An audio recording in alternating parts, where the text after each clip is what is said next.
So what's B2B in a nutshell? I think one of the most important things to understand is how it's different than B2C. It's all in the name, business to business versus business to consumer. One of the most important differences between B2B versus B2C is the knowledge of the buyer. And it's also the understanding of the buyer and their expertise in what they're purchasing. If a consumer is buying garden hose, right, they're going to walk down to the local home center or mass merchant and look at different garden hoses and go with whatever's there. However, if you're talking about an industrial buyer or a B2B buyer and they're buying industrial hose for a Caterpillar D9 bulldozer, they're going to know a lot more about what pressure it can handle, how that's made, what's going to hold up better in cold versus hot weather. And so you're having to differentiate on something like a hose, right? And explain to the buyer on that how you're different and how that value's there.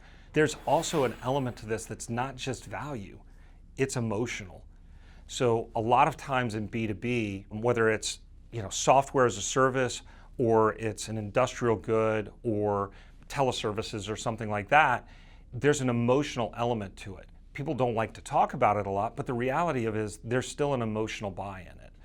There's a joke that goes around that's like nobody ever got fired for hiring IBM or McKinsey or somebody like that. And it was because the value of that brand was there, that even if things didn't go well, it was a safe buy, right? That brand had risen above the other brands and stood out as being dependable and something you could count on.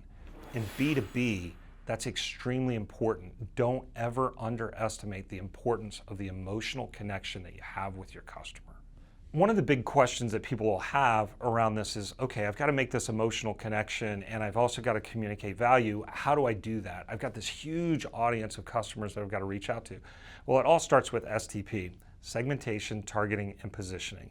Segmenting is one of those things that I've seen different companies, some love it and live by it, and some snarf at it and they're like, really? Do I really have to do it? The reality of it is, yes, you do. You need to group your customers into different segments where they have like aspects to them in the way they buy, what they do, their behaviors. You could do buyer-based segmentation, right? But you cluster them in these different groups according to the way they behave and the way they buy and what they buy. Otherwise, you're just going to be trying to do what I call spray and pray, right? Spray and pray is you just blast something out there and you're praying that it sticks with somebody somewhere. Ideally, what you want to be able to do in a B2B world is you want to be targeted, you want to understand who your buyer is, what their needs are, and how to apply that to them. So segmenting is there. Then you target, right? That's exactly what we're talking about. You understand what these different segments are, you understand what your value is that you offer to those different segments. You focus or target on the segment that matters most, right? And there's ways to calculate that. But right now it's easy enough to just say, I want to understand my ideal customer profile or ICP. That's my target. That's the one who's most likely to buy from me.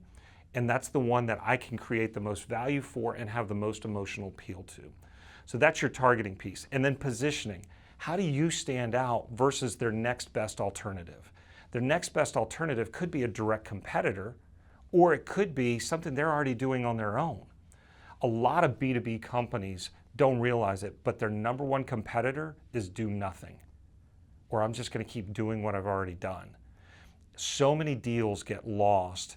If you go in and you do a breakdown on win-loss analysis, a lot of deals get lost to do nothing.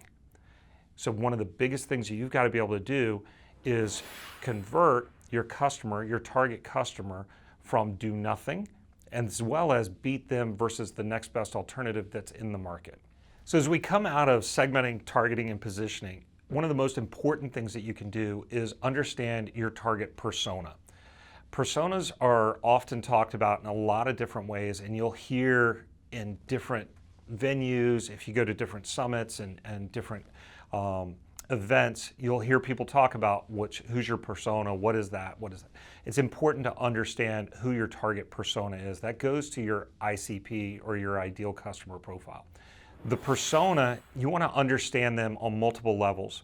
You want to understand the title of the person that's in there.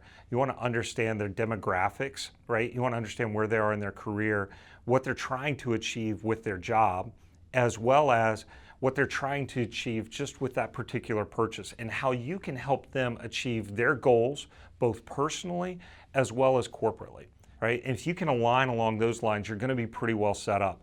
You should have different personas and different messages for each one of those personas. Because one of the most important things that you have to do is understand how they make more money with your product than they do with somebody else's. In a B2B world, you've got to be able to back up the value that you're delivering for them versus what they can get with the next best alternative or competitive product. If you can't clearly articulate that, you're putting your buyer in a really difficult position, because they may have an emotional attachment to you, but they can't demonstrate that value to their company. And if they can't demonstrate the value to their company, they're not going to be with you very long. So it's important to understand that.